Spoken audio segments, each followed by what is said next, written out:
A graça e a paz de nosso Senhor e Salvador Jesus Cristo para você que me assiste nesse momento. Bem-vindo ao canal da Igreja Evangélica Assembleia de Deus de Peabody, Massachusetts, nos Estados Unidos. Se você não me conhece, eu sou o pastor Douglas Couto e este ano eu quero ajudar você a ler a Bíblia toda em um ano. É o que nós estamos fazendo aqui neste canal todos os dias, lendo a palavra do Senhor juntos. E hoje não será diferente. Hoje nós vamos ler a história de Gideão, em Juízes, no capítulo 6 e capítulo 7. São os dois capítulos que nós vamos ler hoje e os primeiros 3 versículos do capítulo 8 também. Capítulo 8, versículos 1 ao 3. A história de Gideão, uma história muito conhecida, né? Nós vamos ler novamente hoje para meditarmos na palavra do Senhor.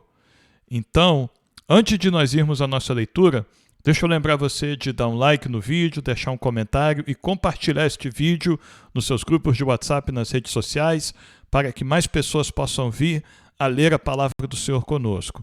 E claro, se você ainda não se inscreveu no canal e gostaria de seguir a leitura da palavra do Senhor aqui conosco e participar desta família de mais de 110 pessoas que estão lendo a palavra do Senhor juntos todos os dias, eu te convido a se inscrever no canal, tá bom? Você pode apertar o botão que está logo aqui embaixo e acionar o sininho, e aí você vai receber notificações todos os dias, tá bom?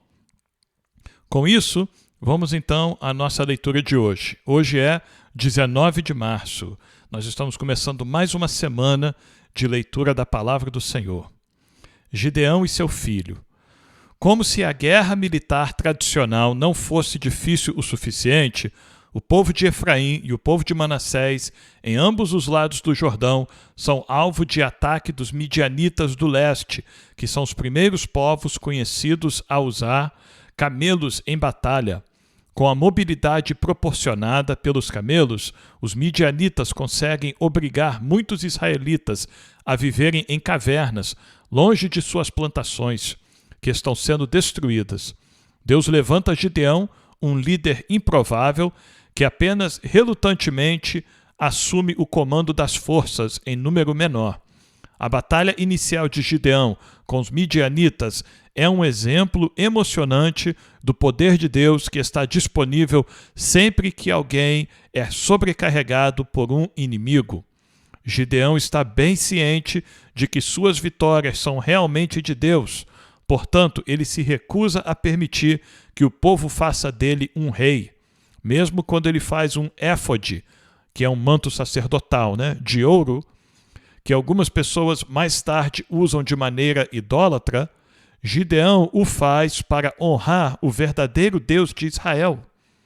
Um dos filhos de Gideão, Abimeleque, não tem a mesma força de caráter de seu pai e busca ativamente ser rei. No processo, Abimeleque mata seus muitos irmãos. Embora ele consiga por um tempo reinar sobre alguns do povo de Manassés, perto de Siquém, ele não é um dos juízes levantados por Deus, nem um verdadeiro rei de Israel. Abimeleque é apenas um triste exemplo de filho que se recusa a seguir os passos de um pai justo. Hoje nós não vamos ler os textos da palavra do Senhor que falam sobre Abimeleque. Nós vamos ficar aqui no capítulo 6, 7 e os primeiros 3 versículos do capítulo 8. Mas essa introdução, ela serve como introdução para a nossa leitura de hoje e de amanhã também. Tá bom? Então vamos começar então em Juízes, no capítulo 6, dos versículos 1 ao 6. Esses acontecimentos, há muitos estudiosos, se não a maioria, tem como teoria ou hipótese que tenha acontecido aproximadamente entre 1184 anos antes de Cristo a 1177 anos antes de Cristo. Vamos ao versículo 1, Juízes capítulo 6, versículo 1. Os filhos de Israel fizeram o que era mal aos olhos do Senhor, e por isso o Senhor os entregou nas mãos dos midianitas durante 7 anos. Os midianitas prevaleceram contra Israel, e por causa dos midianitas, os filhos de Israel fizeram para si as covas que estão nos montes, as cavernas e as fortificações. porque cada vez que os israelitas semeavam, os midianitas, os amalequitas e os povos do Oriente os atacavam. Acampavam em Israel, destruindo os produtos da terra até a vizinhança de Gaza, e não deixavam em Israel sustento algum, nem ovelhas, nem bois, nem jumentos. Vamos parar aqui por um momento.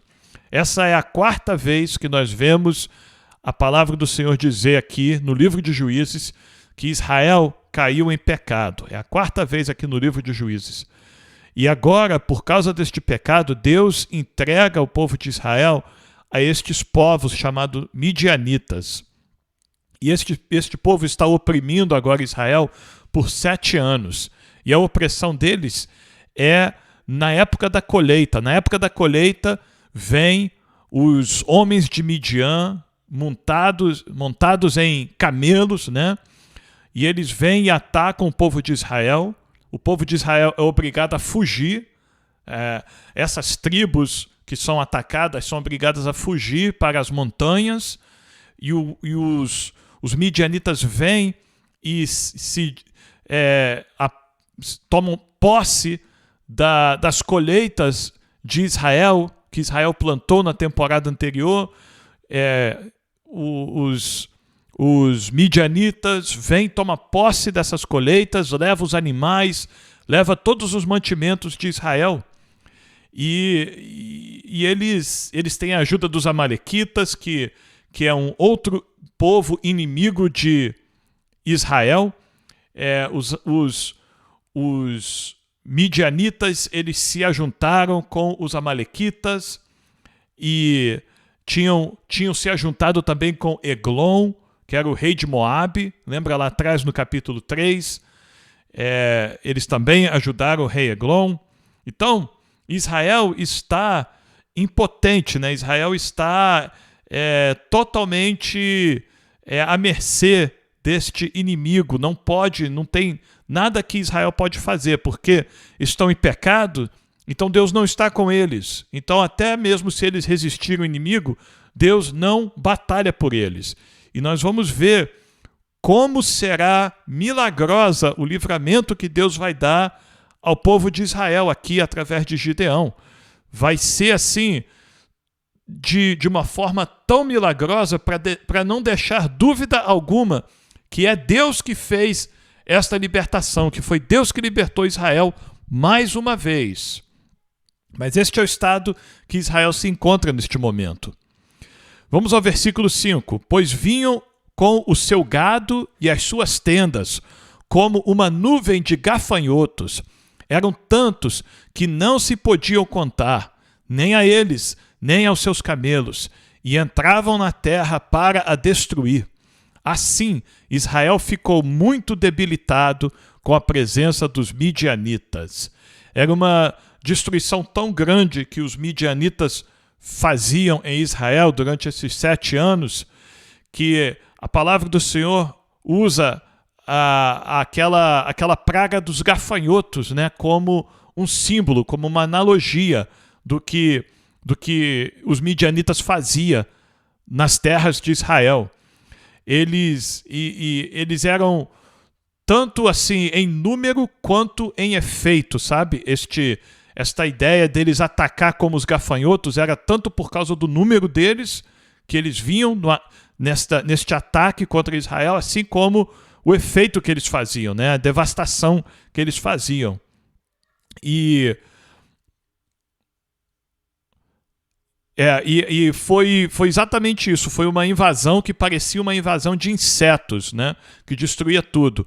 E em Deuteronômio 28, versículo 38, o Senhor disse para Israel, uma das pragas, uma das maldições que Deus falou que viria sobre o povo de Israel, se eles não temessem o nome do Senhor, se eles se desviassem dos caminhos do Senhor e fossem adorar a falsos deuses. Deus falou com eles assim, Deuteronômio 28, 38, vocês lançarão muita semente ao campo, mas colherão pouco, porque os gafanhotos irão consumir tudo. Então, o povo provavelmente achou que Deus estava falando de gafanhotos, né? Literalmente, assim como Deus mandou os gafanhotos no Egito, mas Deus também poderia estar falando destes povos dos midianitas, que viriam como gafanhoto, né? Atacariam as plantações de Israel, destruiriam tudo, consumiriam e destruiriam tudo, exatamente como o gafanhoto faz.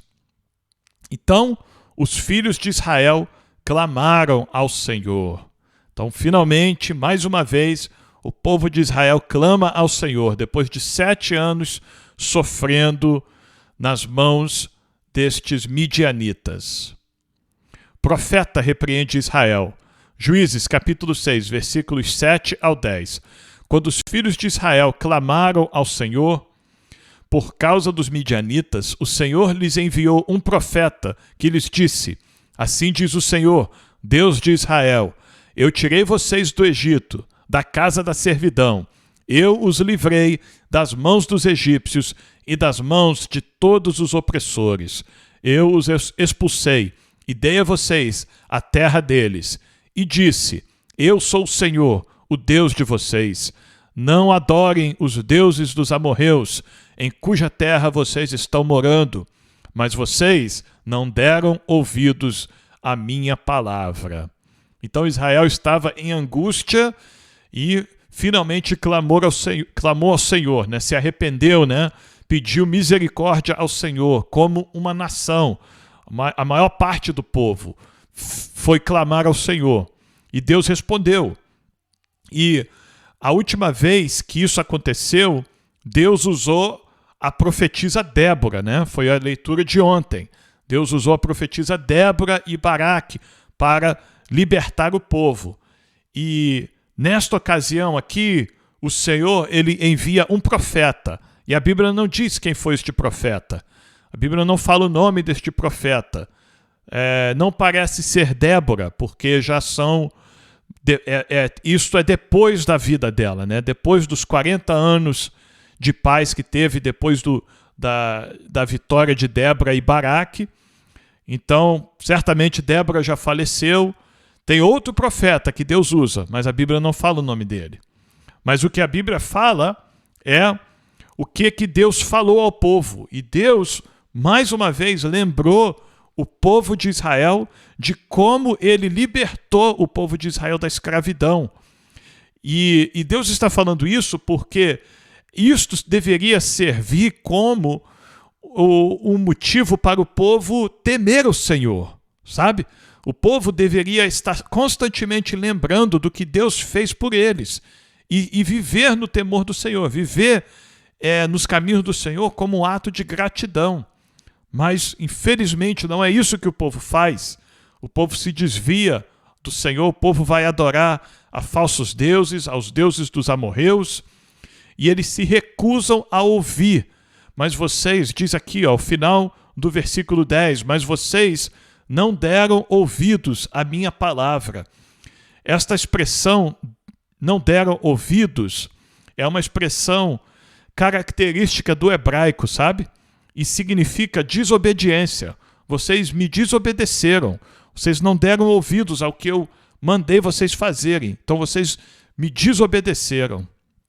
Então, por causa disso, o povo está sofrendo. Então, o profeta enviado pelo Senhor, ele não traz aqui uma palavra de bênção, né? O povo está clamando, mas o profeta chega e revela o pecado do povo, né? Revela o motivo pelo qual o povo está sofrendo. Agora, à parte, Deus vai providenciar a salvação do povo, mas a mensagem que o profeta traz para o povo é uma mensagem de arrependimento, né? Uma mensagem de confrontar o povo no seu pecado. Vamos continuar. Juízes 6, versículos 11 ao 18. Isto aconteceu em Ofra. Então o anjo do Senhor veio e sentou-se debaixo do carvalho que está em Ofra, que pertencia a Joás, da família de Abiezer. Carvalho é uma árvore muito grande, né? O anjo do Senhor aqui. O anjo do Senhor que traz a presença de Deus com ele, que recebe adoração, que recebe louvor, é, como nós temos dito, né? É uma revelação, uma manifestação do pré-encarnado Cristo. É o Verbo de Deus, é o Senhor Jesus pré-encarnado se manifestando agora a este herói aqui do povo de Israel, que é Gideão. Então Gideão, filho de Joás, estava malhando trigo no lagar para o pôr a salvo dos midianitas. É uma expressão, um português um pouco diferente, né, do que estamos acostumados a ouvir e ler, mas a ideia aqui é que Gideão sabia que o seu trigo ele poderia ser roubado pelos midianitas, né? Então, ao invés de malhar trigo na eira, no lugar normal de malhar trigo, ele malha trigo no lagar, no lugar de espremer uva, né? Ele malha trigo no lugar de espremer uva para poder esconder, para se esconder, para pôr a salvo, quer dizer, para proteger o seu trigo, né? Para não ser roubado também. E aí eu entendo uma coisa, amados. Tem bênção que Deus nos dá que nós temos que esconder, sabe? Porque se a gente não esconder a bênção, o inimigo vem e rouba. Tem coisas que Deus nos dá, tem milagres que Deus faz por nós, tem portas que Deus abre para nós, que não é para a gente sair falando, contando, né? Postando no Facebook, né, no Instagram e tudo mais, né? Não, porque hoje em dia essa é uma das formas, né, de compartilhar as nossas vidas uns com os outros, né? As redes sociais, mas tem coisa que Deus nos dá para nós escondermos. E é o que Gideão estava fazendo aqui. O trigo era uma bênção, né?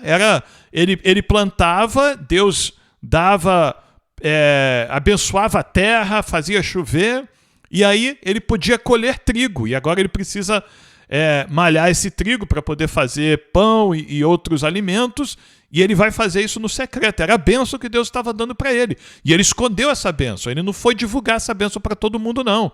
Ele escondeu essa bênção porque se ele não esconde essa bênção, o inimigo poderia roubar a sua bênção.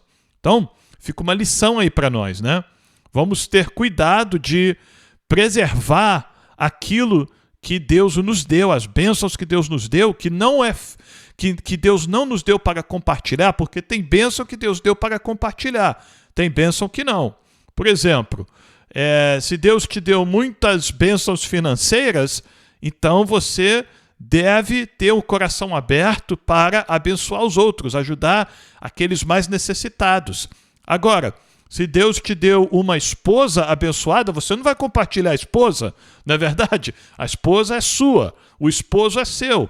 As finanças é algo que você pode, de acordo com o que você pode fazer e sem colocar sua família, né, em situação difícil, você pode ajudar os outros. Deus vai se agradar disso. E Ele até espera que nós sejamos solidários com o próximo, não é verdade? Mas tem bênção que não, tem bênção que é só para nós, e a gente tem que esconder e fica só entre nós e Deus. E nós agradecemos a Deus e nós trabalhamos com aquela bênção, e nós desfrutamos daquela bênção, mas não é para ficar falando para todo mundo. Então é isso, uma das coisas que eu aprendo aqui. Gideão está escondendo aquilo que Deus deu a ele. Aí versículo 12. Então o anjo do Senhor lhe apareceu e lhe disse: o Senhor está com você, homem valente. O Senhor está com você. Este é o significado do nome do Senhor, Jeová. O Senhor com você, o Senhor presente, Jeová. O anjo do Senhor está falando: olha, Deus está contigo, Gideão. Você não está sozinho. Você não está abandonado. O Senhor está com você. Você não está desamparado, Gideão. O Senhor está com você. E outra coisa, o anjo do Senhor chama Gideão de homem valente. Agora, o que ele fez ainda de valente? Até agora nada, né? até agora ele está escondido, ele está malhando seu trigo escondido, para os midianitas não roubarem também, não tomarem também o seu trigo, como tem tomado do restante. E é possível que Gideão não tinha tanta coragem assim, não era um homem tão corajoso. E nós vamos ver que ele vai pedir muitas provas ao Senhor, né? Então é possível que ele não seja tão valente assim como o anjo está falando. Mas o anjo do Senhor fala que ele é, sim, valente, homem valente. E aí eu entendo que não importa o que as outras pessoas dizem de nós, não importa nem mesmo o que nós pensamos de nós, sabe? O que importa é o que Deus diz sobre nós. E o que Deus diz é de acordo com o que... Não é só o que Deus está vendo agora, mas é o que Deus vê lá na frente. Sabe? Deus, que é onipresente, está em todos os lugares e é onisciente, sabe todas as coisas. Deus está olhando lá na frente. Ele está vendo o que nós faremos para honrar o nome do Senhor. O que nós faremos quando Deus nos der uma promessa. Então ele chama, o anjo do Senhor declara aquilo que Gideão será, homem valente. E Gideão vai fazer juízo a este título. Nós vamos ver mais à frente. Mas o anjo do Senhor está declarando isso sobre a vida de Gideão. A gente tem que viver, amados, daquilo que Deus declara sobre nós e não o que o mundo declara. Não o que o mundo fala de nós, não o que o inimigo fala. Não interessa o que o mundo fala, não interessa o que o inimigo fala, não interessa o que as outras pessoas falam. O que interessa é o que Deus fala. E Deus nos chama de filhos, Deus nos chama de santos, Deus nos chama de separados, Deus nos chama de escolhidos. Então, é debaixo destes títulos que vêm de Deus para nós que nós devemos viver. Amém? E o título que o anjo do Senhor dá a Gideão é Homem Valente. Versículo 13, Gideão respondeu: Ah, meu Senhor, se o Senhor Deus está conosco, por que nos aconteceu tudo isto? E onde estão todas as suas maravilhas que os nossos pais nos contaram? Então Gideão faz uma pergunta para o anjo. Onde é que está o Deus que nos libertou? Eu creio que Deus nos libertou os nossos pais, eu creio em tudo que os nossos pais nos falou, mas eu não tenho visto, eu não tenho presenciado isso. Parece que nós estamos desamparados neste momento.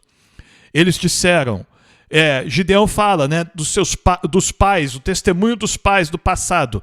Eles disseram, o Senhor nos tirou do Egito. Porém agora, Gideão dizendo, o Senhor nos abandonou e nos entregou nas mãos dos midianitas. Então Gideão provavelmente não era um homem que vivia no paganismo, que vivia na idolatria. Ele não tinha se desviado dos caminhos do Senhor como a maioria do povo de Israel. E por isso, provavelmente, ele nem sabia da mensagem que o profeta trouxe para o povo de Israel. Ele não ouviu a mensagem do profeta. Aquele profeta foi enviado ao povo que estava em pecado. E Gideão estava separado deste povo. Então ele não sabe, ele quer saber por que Deus abandonou o povo de Israel. E muitas vezes nós também temos perguntas deste tipo, não é verdade? Por que isso está acontecendo comigo, Senhor? Por que eu estou passando por este problema, esta enfermidade?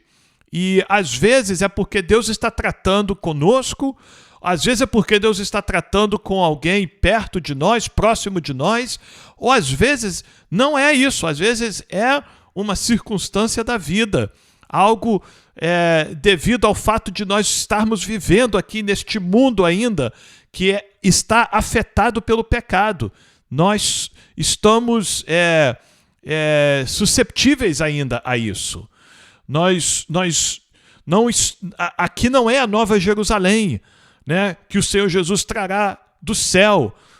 Inclusive, o Senhor Jesus disse, olha, no mundo vocês terão aflições. Para quem que ele estava falando isso?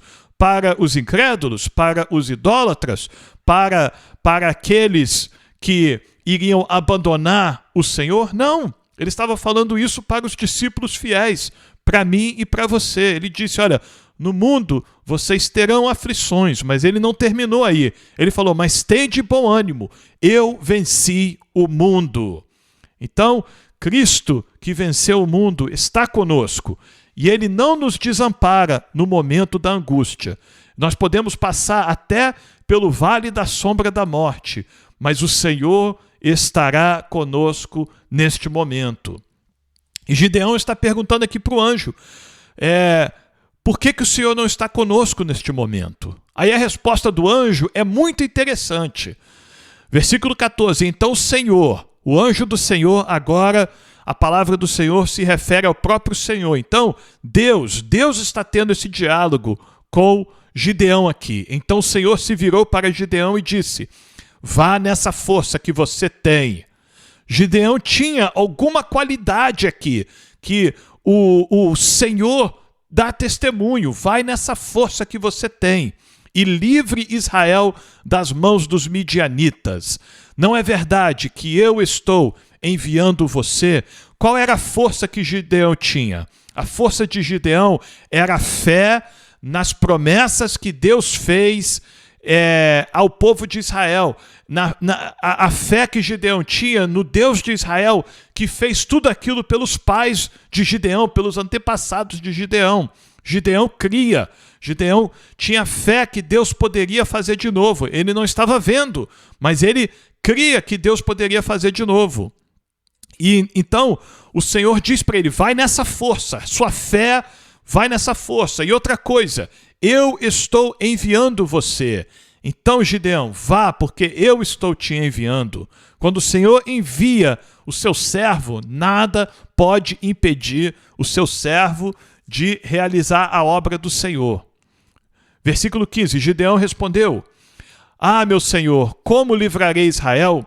Eis que a minha família é a mais pobre em Manassés, e eu sou o menor na casa de meu pai. Outra qualidade maravilhosa da parte de Gideão, ele era humilde, ele tinha consciência do seu status na sociedade, ele tinha consciência da sua importância, que era muito pequena. Ele sabia que ele não tinha capacidade por si próprio de preparar um exército, de liderar um exército, de influenciar homens. Ele não tinha essa capacidade. E é exatamente esse tipo de pessoa que Deus quer trabalhar. É porque as pessoas que se acham, Deus não tem espaço no coração dessa pessoa para trabalhar, sabe? Mas as pessoas que se humilham perante o Senhor, aí Deus pode exaltar essa pessoa. E é o que Gideão faz aqui. Mas o Senhor disse, já que eu estou ao seu lado, você derrotará os midianitas como se fossem um só homem. Em outras palavras, Deus está dizendo, olha, você pode ser o menor da sua tribo, da sua casa, da nação de Israel, do mundo inteiro, mas eu, o Deus Todo-Poderoso, estarei do seu lado. Então você vai ser um gigante, Gideão. Você vai derrotar, vai ser a vitória que eu vou te dar vai ser tão grande como de um homem contra todo o exército dos midianitas, Gideão, porque eu estarei do seu lado. Versículo 17. Gideão respondeu, se de fato eu encontrei favor aos teus olhos, dá-me um sinal que és tu, Senhor, que estás falando comigo. Então nós vemos aqui a fé de Gideão em desenvolvimento, Nós vemos aqui um homem que crê e ao mesmo tempo precisa de provas. E isto é a realidade de todo cristão, não é verdade? Todo discípulo do Senhor Jesus Cristo que está na caminhada com Cristo tem aqueles momentos, daquela fé heróica, aquela fé gigantesca, e aí tem aqueles momentos em que os problemas vêm, as dificuldades vêm, o vento vem, as ondas começam a bater e tal, e aí a nossa fé vai diminuindo e fica pequenininha até que some. E aí a gente precisa pedir ao Senhor de novo provas e que aumente a nossa fé. É o que Gideão está passando aqui. Ele não é pior do que ninguém. Todo mundo passa por isso. Gideão pede ao Senhor uma prova aqui para saber que é realmente o Deus de Israel que está falando com ele. Então ele diz: peço que não te afastes daqui, até que eu volte. Traga a minha oferta e a coloque diante de ti. E ele respondeu, o Senhor respondeu a Gideão: eu esperarei até que você volte. Que maravilha, né? Saber que Deus espera nós quando nós estamos preparando alguma coisa para o Senhor. Deus não apressa, sabia? Deus sabe que eu e você temos um período de preparo. Ele é o oleiro, sabe? Que trabalha, né, o barro e transforma o barro num vaso lindo. Ele sabe desse processo. Então ele trabalha conosco, ele tem paciência, ele é paciente, ele é longânimo, diz a palavra do Senhor. Então Deus está mostrando aqui paciência para com Gideão. Gideão vai lá preparar uma oferta para trazer ao Senhor e o Senhor vai esperar Gideão fazer isso. Versículos 19 ao 21. Gideão entrou em casa, preparou um cabrito e fez pães sem fermento com 20 litros de farinha. Pães sem fermento, porque ia ser uma oferta, né, ao Senhor. 20 litros de farinha, uma quantidade muito grande, né, de pão que Gideão vai fazer. Pôs a carne num cesto e o caldo numa panela. Depois trouxe tudo até debaixo do carvalho e o entregou ao anjo. E nós vemos aqui a palavra do Senhor falar do anjo do Senhor, falar do próprio Senhor. Então, novamente, este anjo é uma personificação de Deus. E aí nós entendemos, é uma manifestação do Senhor Jesus Cristo pré-encarnado. Versículo 20. Porém o anjo de Deus lhe disse: pegue a carne e os pães sem fermento e coloque-os sobre esta rocha. Tinha uma pedra ali, uma rocha, que vai servir como um altar, né? Então o anjo do Senhor manda Gideão colocar os alimentos em cima daquela rocha. Depois derrame o caldo em cima. Derrame o caldo, molha estes alimentos, Gideão, para você ter certeza que não tem truque, não tem nada aqui natural que vai acontecer, ok? Estes alimentos agora estão molhados com o caldo que você fez. Foi o que Gideão fez. Então o anjo do Senhor estendeu a ponta do cajado como um pastor, né? Este anjo do Senhor traz também o cajado na sua mão. Como o Senhor Jesus disse que ele era o pastor, o bom pastor, né? Que dá a vida pelas ovelhas. Então nós vemos aqui um aspecto de pastor de ovelhas aqui neste anjo do Senhor, nesta manifestação do Senhor Jesus Cristo. Ele está com um cajado na mão. Ele estende a ponta do cajado que trazia na mão e tocou a carne e os pães sem fermento. Saiu fogo da rocha e queimou a carne e os pães. Então o anjo do Senhor fez um milagre ali. Esta rocha que estava molhada agora com aquele caldo, os alimentos molhados, agora eles são consumidos por um fogo que milagrosamente acende nesta rocha. O anjo do Senhor provando a Gideão que é Deus que está falando com ele. Não é um homem qualquer, não é uma imaginação da cabeça de Gideão, ele não tá tendo uma alucinação ali, não. O anjo do Senhor está com ele. E o anjo do Senhor desapareceu da presença dele, como mais uma manifestação milagrosa, né? O anjo do Senhor desapareceu, dissolveu-se, né? Parou de se revelar ali na frente de Gideão. Então ele viu a pedra pegar fogo e ele viu o anjo desaparecer. E aí Gideão teme a Deus, versículos 22 ao 24. Quando Gideão viu que era o anjo do Senhor, disse: ai de mim, Senhor Deus, pois vi o anjo do Senhor face a face. É a mesma reação que o profeta Isaías vai ter lá na frente, quando ele diz que viu o Senhor assentado sobre o alto e sublime trono, né? E aí ele diz: olha, eu sou homem de lábios impuros e vivo no meio de um povo de impuros lábios, e meus olhos viram o Senhor, o Deus Todo-Poderoso, e eu vou morrer por causa disso. É a mesma preocupação que Gideão tem aqui. Ele sabe que nenhum homem pode ver o Senhor e viver. Ninguém pode ver Deus e ficar vivo. Então, ele tem essa preocupação, mas Deus é misericordioso. O Senhor é misericordioso. Então o Senhor diz a Gideão que a paz esteja com você. Olha, Gideão, não é destruição que está vindo sobre você, Gideão. Não é maldição, não é calamidade. É paz. Eu trago paz para você, Gideão. Eu trago paz para você, para sua casa. Eu não trago problemas para você, Gideão. Problemas é o inimigo que traz. Deus não traz problemas para aqueles que temem o nome do Senhor, para aqueles que estão buscando viver na presença do Senhor, buscando agradar o Senhor e rejeitar o mundo e rejeitar os desejos da carne. Para esses, Deus traz paz. Então, Deus fala com Gideão. Agora, não é mais Deus se revelando através do anjo do Senhor, mas é a voz, né, de Deus que Gideão ouve. Que a paz esteja com você. Não tenha medo. Você não morrerá. Deus está usando de misericórdia para com Gideão. Deus pode fazer isso, amados. Deus pode ter misericórdia de quem Ele quiser ter misericórdia. Ele pode ter compaixão de quem Ele quiser ter compaixão. É por isso que Deus tem misericórdia de mim e de você, sabia? Porque nós não merecemos a misericórdia do Senhor, mas Ele tem.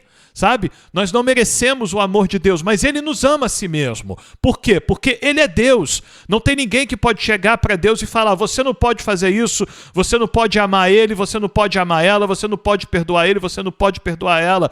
Deus pode sim, porque Ele é soberano. E então, quando nós nos refugiamos no sacrifício do Senhor Jesus Cristo por nós, o que nós recebemos é esta palavra aqui, que Deus deu a Gideão naquele dia: paz. A paz esteja com você, não tenha medo, você não morrerá. Maravilha, louvado seja o Senhor por isso. Então Gideão edificou ali um altar ao Senhor e lhe deu o nome de O Senhor é Paz. O Senhor, Adonai, paz, Shalom. Adonai, Shalom.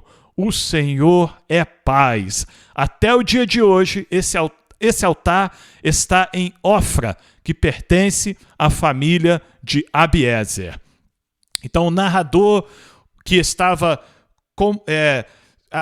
preparando este texto de Juízes, ele está lá, talvez centenas de anos depois, e até então o altar que Gideão levantou ao Senhor estava lá presente como testemunho do que o Senhor fez pelo povo de Israel através de Gideão. Versículos 25 ao 27. Naquela mesma noite, o Senhor disse a Gideão: leve o touro que pertence a seu pai, a saber, o segundo touro de 7 anos, e derrube o altar de Baal, que é do seu pai, e corte o poste da deusa Aserá, que está junto ao altar.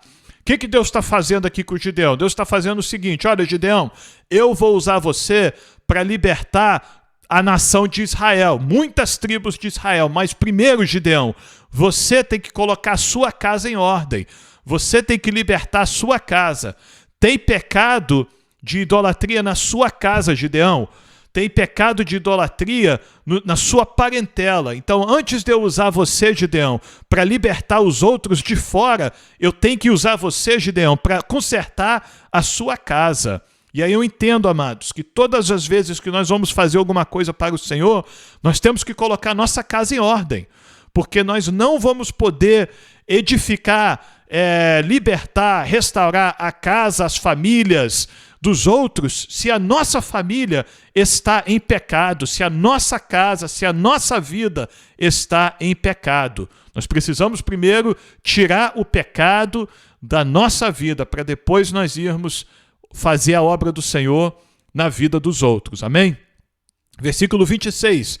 No alto desse lugar fortificado, faça para o Senhor seu Deus um altar em camadas de pedra. Depois pegue o segundo touro e ofereça-o em holocausto com a lenha do poste da deusa Aserá, que você irá cortar.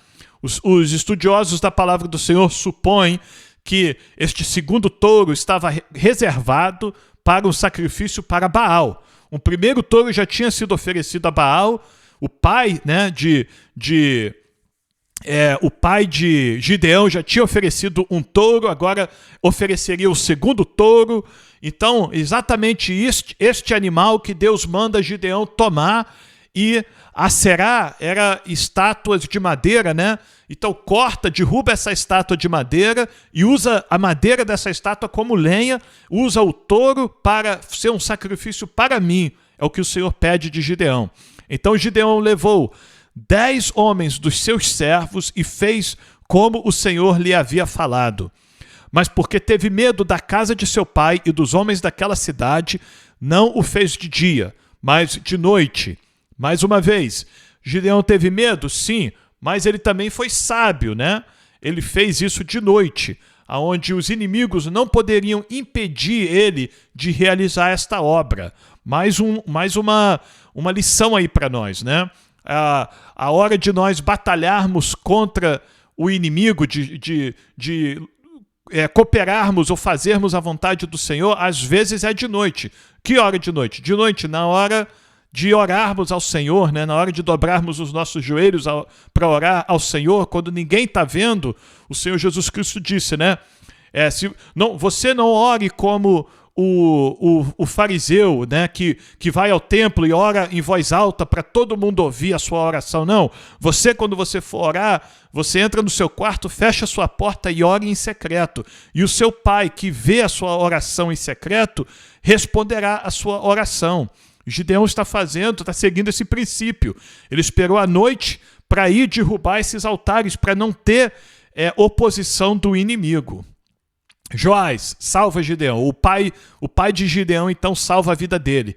Juízes 6, versículos 28 ao 32. De madrugada, quando os homens daquela cidade se levantaram, eis que o altar de Baal estava derrubado, e o poste da deusa Aserá, que estava junto dele, cortado. O referido segundo touro tinha sido oferecido no altar que havia sido edificado. E diziam uns aos outros: quem fez isto? E perguntando e inquirindo, disseram: quem fez isso foi Gideão, o filho de Joás. Então alguém entregou, né? Possivelmente um daqueles 10 homens entregaram, ou talvez alguém viu. Por mais que Gideão tentou esconder o que ele estava fazendo, alguém viu ele fazendo, e aí revelou que foi Gideão que fez aquilo. Então os homens daquela cidade disseram a Joás: traga o seu filho para fora, para que seja morto, pois derrubou o altar de Baal e cortou o poste da deusa Aserá, que estava junto dele. É quase que inacreditável, irmãos. O povo de Israel, ok? Isso aqui são israelitas. Eles querem Gideão, eles querem que o pai de Gideão entregue Gideão para eles poderem matar Gideão, porque Gideão, não é porque Gideão pecou contra o Deus de Israel, não. É porque Gideão pecou contra Baal e contra Aserá.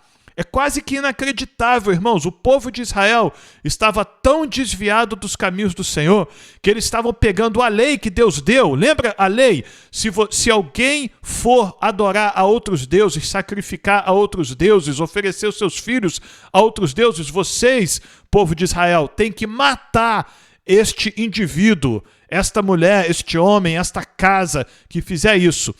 O povo de Israel aqui está invertendo as coisas. Eles querem matar Gideão porque Gideão desonrou Baal, um falso deus, uma imagem de escultura que não fala, que não anda, que não ouve, que não vê. É grave. A apostasia do povo de Israel aqui nesses dias era tremenda, é assustadora. Então, vamos ver o que o pai de Gideão faz. Porém, Joás disse a todos os que se puseram contra ele: vocês querem defender a causa de Baal? Vocês querem livrá-lo? Quem defender a causa dele será morto ainda esta manhã. Olha só, o pai, o Joás, ele agora está defendendo a honra de Baal. Ele não quer que ninguém se levante contra o seu filho, como que defendendo Baal. Por quê? Porque ele crê que Baal é Deus e Baal vai se vingar por conta própria. Ele diz, olha, se ele é Deus, se Baal é Deus, que defenda a si mesmo. Afinal, derrubaram o seu altar. Então, a expectativa de Joás é que ninguém precisa matar Gideão. Não, Baal, se Baal é Deus de verdade, Baal vai matar Gideão, Baal vai se vingar de Gideão. Aí olha o apelido, olha o nome que o povo deu a Gideão. Naquele dia, Gideão passou a ser chamado de Jerubaal, porque foi dito que Baal defenda a sua casa contra ele, pois foi ele quem derrubou o seu altar. Esse Jerubaal era um nome pejorativo, sabe? Era um nome, um insulto que o povo de Israel criou para Gideão. Eles estavam tão irritados com Gideão que eles declararam essa maldição sobre Gideão, né? O seu nome vai ser Jerubaal, você vai sofrer na mão de Baal agora. Baal vai se vingar de você, Gideão, por causa do que você fez contra Baal. É surreal, não é verdade? O povo de Israel tomando aqui as dores deste falso deus Baal. Então, agora, deixando este episódio para trás, Gideão provou a Deus que ele ia colocar sua casa em ordem. Então agora ele precisa se preparar para a batalha. Versículos 33 ao 35. No vale de Jezreel, todos os midianitas, amalequitas e povos do Oriente se ajuntaram, passaram o Jordão e acamparam no vale de Jezreel. Então o Espírito do Senhor revestiu Gideão, que fez soar o alarme. O Espírito Santo veio sobre Gideão e começou a dar as ordens a ele, né? O que ele deveria fazer. E a primeira coisa que ele fez foi soar o alarme. Quer dizer, tocar as trombetas de guerra, né? O chofar, aquele chifre de carneiro, aquela trombeta de carneiro. Tocar aquela trombeta para chamar os homens para a guerra, convocando os homens da família de Abiezer a segui-lo. Abiezer é a sua casa, os seus parentes mais próximos. Enviou mensageiros por toda a tribo de Manassés, que também foi convocada a segui-lo. Enviou ainda mensageiros a Aser, a Zebulon e a Naftali, que foram se encontrar com ele. Então muitos homens de Israel atenderam a esta convocação de Gideão. Por quê? Porque o Espírito Santo veio sobre ele. Ele estava fazendo isso na autoridade do Espírito Santo. Então ele tinha a autoridade de Deus para fazer essa convocação. Só que Gideão é um homem, assim como eu e você, e como eu disse, a fé dele está em desenvolvimento. Então ele viu aquele milagre, né, da rocha, ele viu mais um milagre, né, de Deus trazer até ele estes homens, mas ele precisa de mais provas.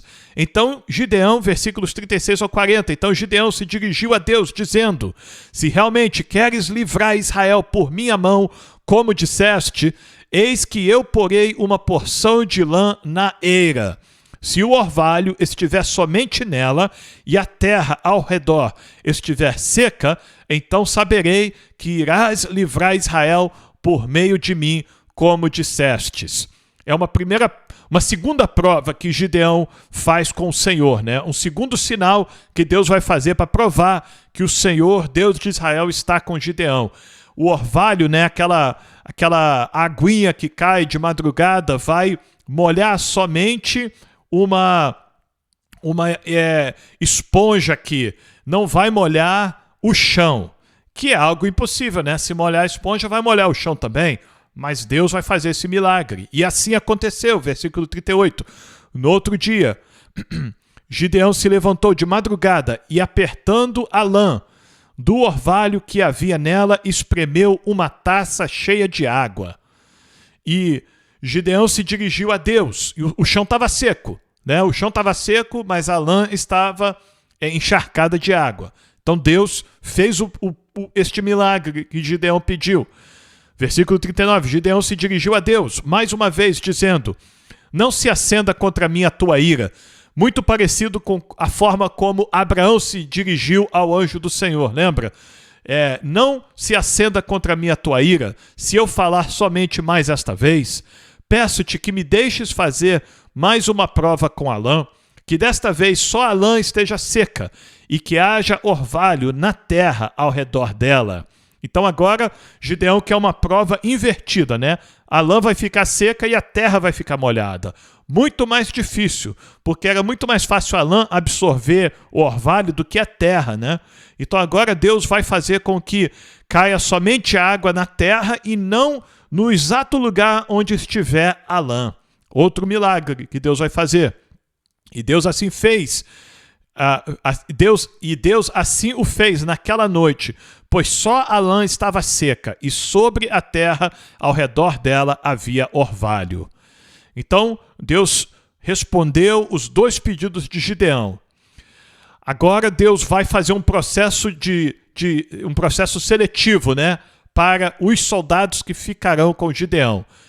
Juízes capítulo 7, versículos 1 ao 3. Então Jerubaal, isto é, Gideão, se levantou de madrugada, e todo o povo que com ele estava, e acamparam junto à fonte de Arode, de maneira que o arraial dos midianitas ficava ao norte deles, no vale, perto do monte de Moré. O Senhor disse a Gideão: é demais o povo que está com você, para eu entregar os midianitas nas suas mãos. Israel poderia se gloriar contra mim, dizendo: a minha própria mão me livrou. Portanto, anuncie ao povo o seguinte: quem estiver assustado e com medo, saia da região montanhosa de Gileade e volte para casa. Então 22.000 homens voltaram e 10.000 ficaram. Então Gideão, que já tinha um exército pequeno em comparação com os midianitas, agora vai ficar com menos homens ainda. Mais de 2/3 do seu exército vai embora agora. Então Deus não quer que estes homens medrosos fiquem no meio do exército. A Bíblia não fala aqui, mas possivelmente porque estes medrosos poderiam desencorajar os outros, né? Poderiam passar medo para os outros. Ou eles poderiam desistir da batalha e fugir. Ou, como Deus disse aqui, eles poderiam dizer que foi este grande exército de Israel que ganhou esta vitória, não foi Deus que deu esta vitória. Deus não queria deixar dúvida alguma que era o Senhor que estava dando a vitória ao povo de Israel contra os midianitas. Então, 22.000 homens voltaram e somente 10.000 ficaram. 10.000 é um número muito pequeno para enfrentar os midianitas, que são como gafanhotos, né? Como areia da praia. Mas vai ficar ainda menos, né? Como nós sabemos. Versículo 4. Então o Senhor disse a Gideão: ainda há povo demais. Tem muita gente aí com você ainda, Gideão. Faça-os descer até as águas, e ali eu os provarei para você. Aquele de quem eu disser, este irá com você, esse de fato irá com você. Porém, todo aquele de quem eu disser, este não irá com você, este não irá. Gideão fez com que os homens descessem até as águas. Então o Senhor lhe disse: todos os que lamberem a água com a língua, como faz o cachorro, esse você deve pôr à parte, separando-os daqueles que se ajoelharem para beber. O número dos que lamberem, levando a mão à boca, foi de 300 homens. Então, estes homens, eles estavam colocando a mão na água, né? E trazendo a água assim, ó, e bebendo a água, né? Não é colocando a boca na água, mas enchendo a mão de água e trazendo a sua boca. Foram 300 homens que fizeram isso. Todos os outros, diz a palavra do Senhor, se ajoelharam para beber água. Então, os outros, de fato, colocaram a cara na água, né? Se ajoelharam e colocaram a cara na água. Então o Senhor disse a Gideão: com estes 300 homens que lamberam a água, eu livrarei vocês e entregarei os midianitas nas suas mãos. Diga a todos os outros que voltem para casa. Então Gideão só tinha 10.000, agora Gideão vai ficar só com 300. Os 300 valentes de Gideão, né? Os 300 homens que bebem água com as mãos de Gideão, né? Estes homens, eles mostram uma certa cautela, né? Uma certa astúcia. Eles são homens talvez mais preparados para a batalha. Eles não são homens distraídos. Eles estão bebendo água, mas eles não estão afundando a sua cara na água. Eles estão levando a mão a água para buscar água, mas eles estão com a cabeça por cima, olhando, né? Observando, vigiando. Pode ser esse um dos motivos, né? Que Deus separa estes homens. Versículo 8. Os 300 homens pegaram as provisões e as trombetas dos outros, aqueles chifres de carneiro, né? Aquele chofar. Gideão mandou todos os homens de Israel, cada um a sua tenda, porém reteve consigo os 300 homens. O arraial dos midianitas estava abaixo dele no vale. Gideão ouve profecia. Juízes 7, versículos 9 ao 14. Naquela mesma noite, o Senhor lhe disse: levante-se e ataque o arraial, porque o entreguei nas suas mãos. Se você ainda estiver com medo de atacar, desça ao arraial com o seu ajudante Pura e ouça o que eles dizem. Pura é o nome de um soldado, ajudante de Gideão. Provavelmente o seu escudeiro, né? O seu braço direito ali nessa batalha. E Deus está mandando Gideão ir lá no arraial do inimigo para ouvir o que o inimigo está dizendo. Então você ganhará coragem e atacará o arraial. Então, a impressão que nós temos é que Gideão ainda estava com medo. Deus precisou dar mais uma prova para Gideão, mais uma prova milagrosa, né, para Gideão, de que Deus realmente entregaria os midianitas nas mãos de Gideão. Gideão desceu até a vanguarda do arraial com o seu ajudante Pura. Os midianitas, os amalequitas e todos os povos do Oriente cobriam o vale como uma nuvem de gafanhotos. Essa expressão é para nos dar a ideia de quão grande era este exército, sabe? Os camelos deles eram uma multidão inumerável. Não tinha como contar a quantidade de camelos que eles tinham, como a areia que está na praia do mar. Era um exército poderosíssimo que Gideão ia ter que encarar daqui a pouco. Quando Gideão se aproximou, eis que certo homem estava contando um sonho ao seu amigo. Ele disse, isto é, inimigos de Israel, midianitas. Gideão, de alguma forma, conseguiu chegar próximo o suficiente do arraial dos midianitas para poder ouvir a conversa. Talvez escondido, né, atrás de algumas árvores. Não sei, de alguma forma ele está próximo o suficiente para ouvir a conversa. E um midianita, um soldado midianita falou para o outro: tive um sonho, rapaz. Eis que um pão de cevada vinha rolando dentro do arraial dos midianitas. Bateu contra a tenda, de maneira que esta caiu, se virou de cima para baixo e ficou estendida no chão. Ok? Então, um soldado midianita contou este sonho para o seu colega soldado. O seu colega soldado, o amigo, respondeu: isso não é outra coisa a não ser a espada de Gideão, filho de Joás, homem israelita. Deus entregou nas mãos dele os midianitas e todo este arraial. É a interpretação que o colega teve deste sonho. Agora, por que esta interpretação é correta? Primeiro porque nós sabemos, né, que é exatamente isso que acontece. Mas por que o soldado teve essa interpretação? É possível que o soldado estava, quando ele ouviu a palavra rolando, né, no hebraico, ou no idioma, né, semítico ali, no idioma dos midianitas, que era um idioma parecido com o hebraico, aqueles povos todos falavam idiomas parecidos. Então, a palavra no hebraico para rolando, né, nós vimos lá no versículo 13, um pão de cevada veio rolando, né, e derrubou as tendas, derrubou uma tenda e virou ela de cabeça para baixo.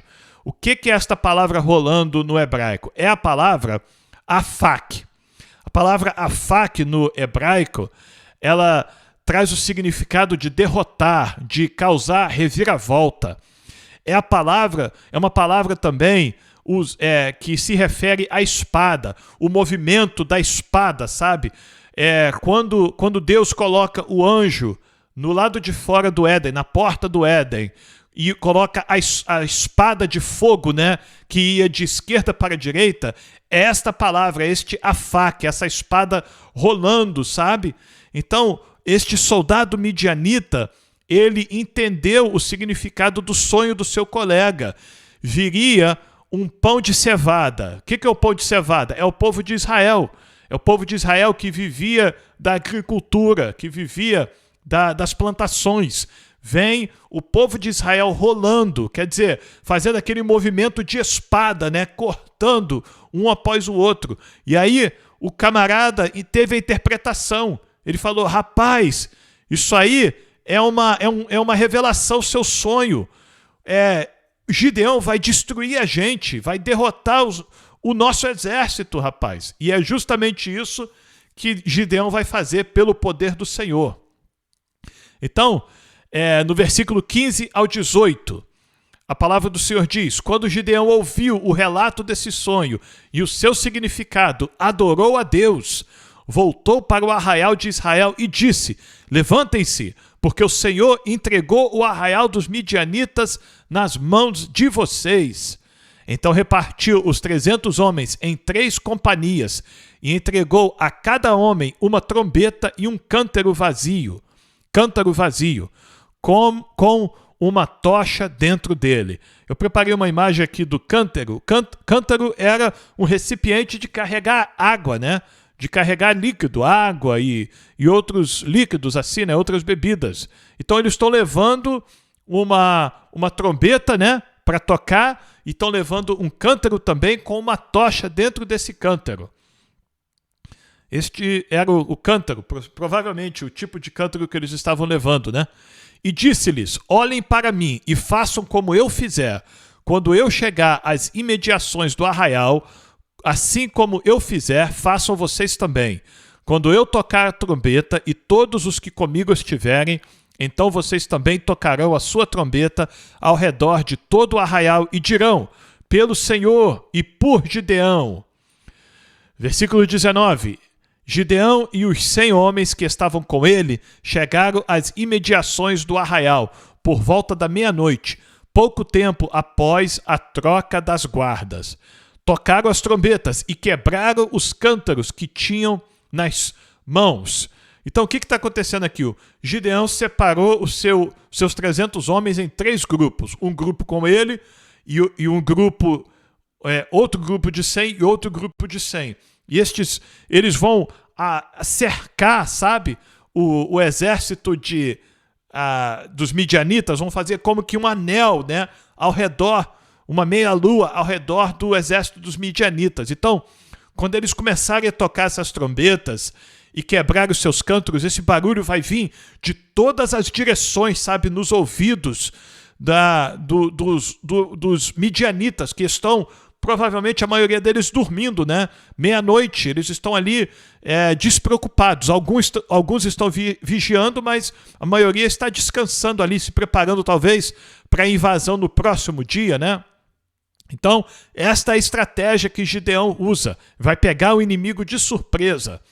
Assim, as 3 companhias tocaram as trombetas e despedaçaram os cântaros, né? Que fez mais barulho também, quebrando aqueles cântaros no chão, né? Seguravam a tocha na mão, o fogo aceso, né? Então eles estavam tocando a trombeta que fazia um barulho, segurando as tochas, que talvez deu aquela impressão assustadora, né, aos inimigos. Seguravam a tocha na mão esquerda e a trombeta na mão direita e gritavam: uma espada pelo Senhor e por Gideão. E cada um permaneceu no seu lugar ao redor do arraial. Ninguém saiu do lugar. Todo o exército dos midianitas começou a correr, a gritar e a fugir. Ao soar das 300 trombetas, o Senhor tornou a espada de um contra o outro.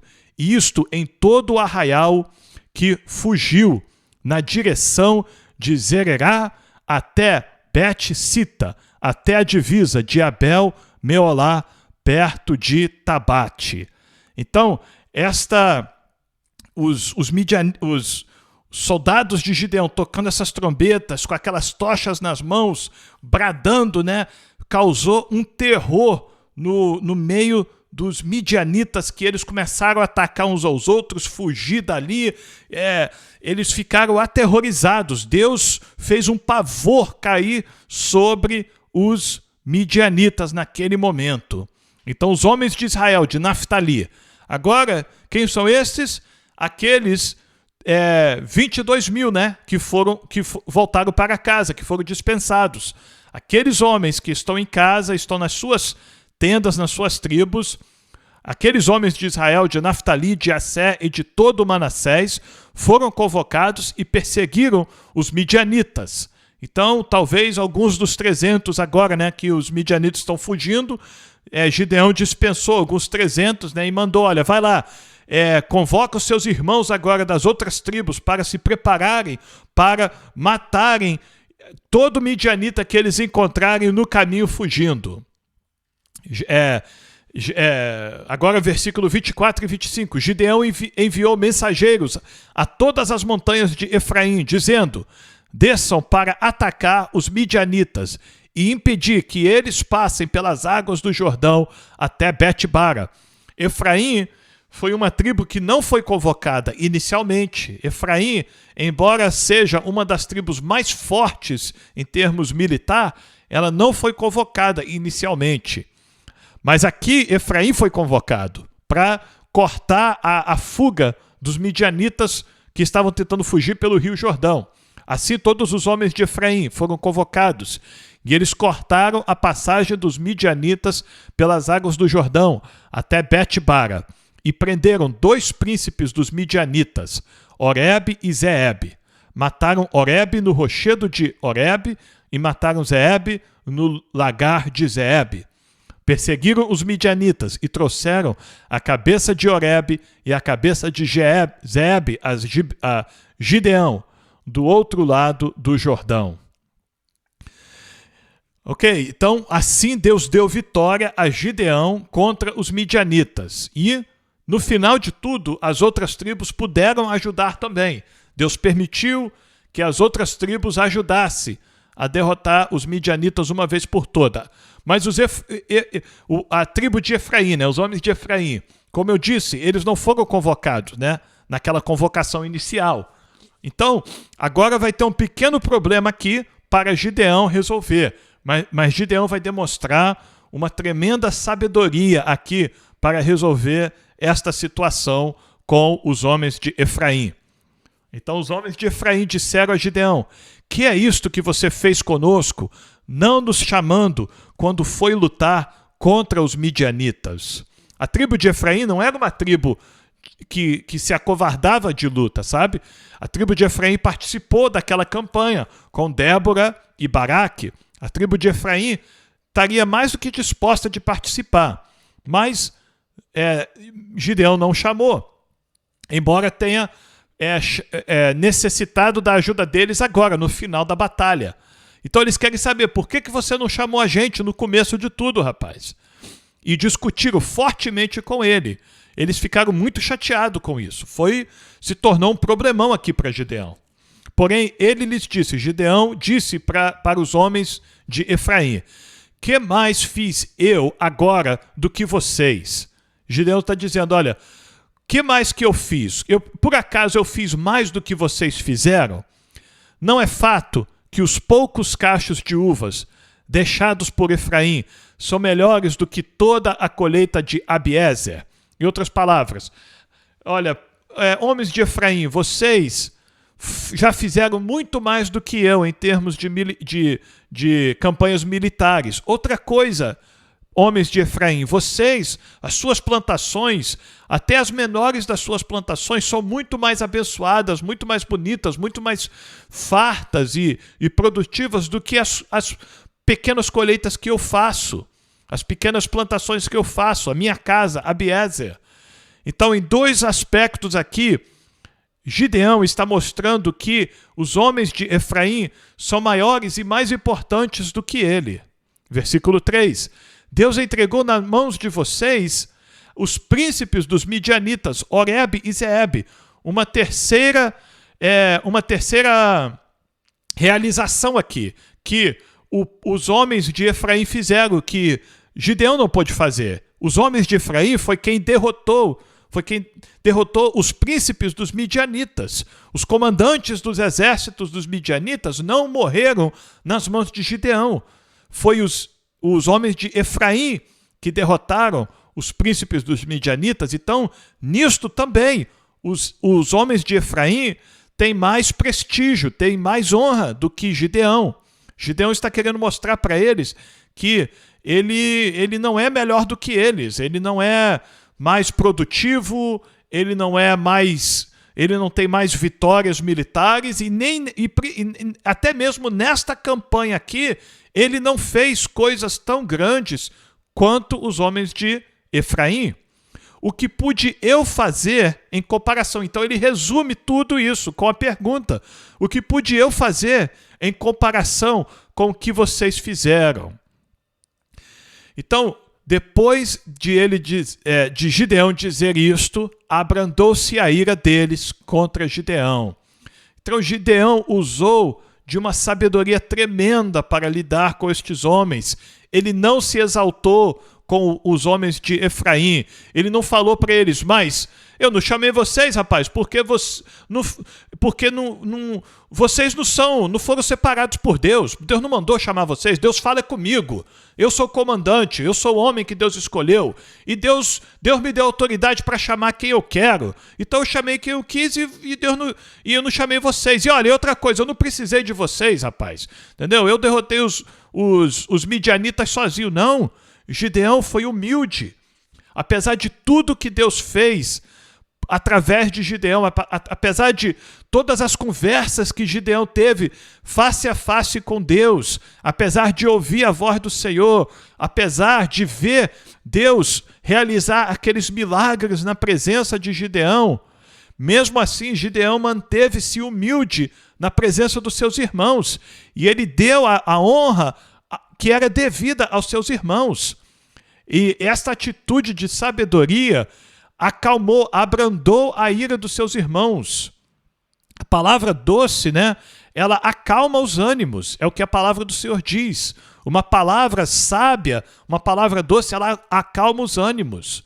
Então Gideão tinha todo o direito aqui de se exaltar contra os homens de Efraim, mas não. Ele se humilhou perante eles e exaltou eles. Ele levantou os homens de Efraim.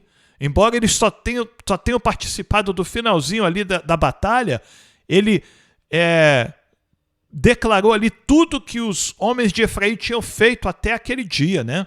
E falou, olha, vocês já fizeram muito mais para Israel do que eu, gente. Não se sintam ofendidos por eu não ter chamado vocês. Vocês já provaram ser mais importante para Israel, mais útil para Israel do que eu. Então, eu continuo sendo o menor da minha casa, a minha tribo é a menor das tribos, eu continuo sendo menor do que vocês. Que sabedoria de Gideão, não é verdade? Sabe o que é isso, amados? Isso é o homem cheio do Espírito Santo. O homem que é cheio do Espírito Santo, a mulher que é cheia do Espírito Santo, não se exalta. Por quê? Porque o Espírito Santo quebranta o coração deste homem, desta mulher. Apesar de tudo que Deus possa vir realizar através da vida do homem ou da mulher, se o homem é cheio do Espírito Santo, a mulher é cheia do Espírito Santo, vai sempre se comportar como Gideão aqui, humilde. O que é o símbolo do Espírito Santo na palavra do Senhor? É uma pomba, um pássaro frágil, né?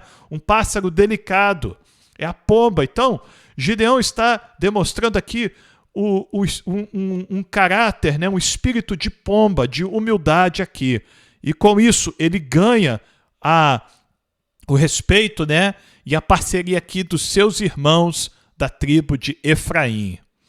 Louvado seja o Senhor por isso, louvado seja o Senhor pela sua palavra, louvado seja o Deus Todo-Poderoso que liberta, que ouve o clamor daqueles que clamam a Ele e trabalha sobrenaturalmente, né? Age sobrenaturalmente para libertar o seu povo.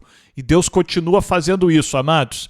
Deus continua fazendo milagres, Deus continua ouvindo as orações e Deus continua agindo pelo seu povo. Se você se encontra numa situação difícil, clame ao Senhor neste dia, porque Deus te ouvirá e responderá poderosamente no nome do Senhor Jesus Cristo. Eu creio nisso, amém? Muito obrigado pela sua presença aqui conosco, lendo mais uma vez a palavra do Senhor, meditando mais uma vez na palavra do Senhor. Que Deus possa falar, que o Espírito Santo possa falar melhor ao meu coração e ao seu coração durante este dia, amém? Não esqueça de dar um like no vídeo, deixar um comentário e compartilhar este vídeo nos seus grupos de WhatsApp e nas redes sociais para que mais pessoas possam vir a compartilhar deste conteúdo e ler a palavra do Senhor conosco e ler a Bíblia toda em um ano, tá bom? Eu conto com a sua ajuda para nós alcançarmos mais pessoas, amém? Que eu e você sejamos Gideão neste dia, né? Que toquemos a trombeta, né? Da leitura da palavra do Senhor, né? E convoquemos os nossos irmãos, os nossos amigos, os nossos parentes para vir ler a palavra do Senhor conosco, tá bom? Eu conto com a sua ajuda com isso. E não esqueça, se você ainda não se inscreveu no canal, inscreva-se no canal para que você não perca nenhum vídeo que nós postarmos, tá bom? Muito obrigado mais uma vez pela sua presença conosco aqui. E amanhã, se Deus permitir, nós estaremos de volta para continuarmos lendo a maravilhosa palavra do Senhor, tá bom? Deus te abençoe e até amanhã.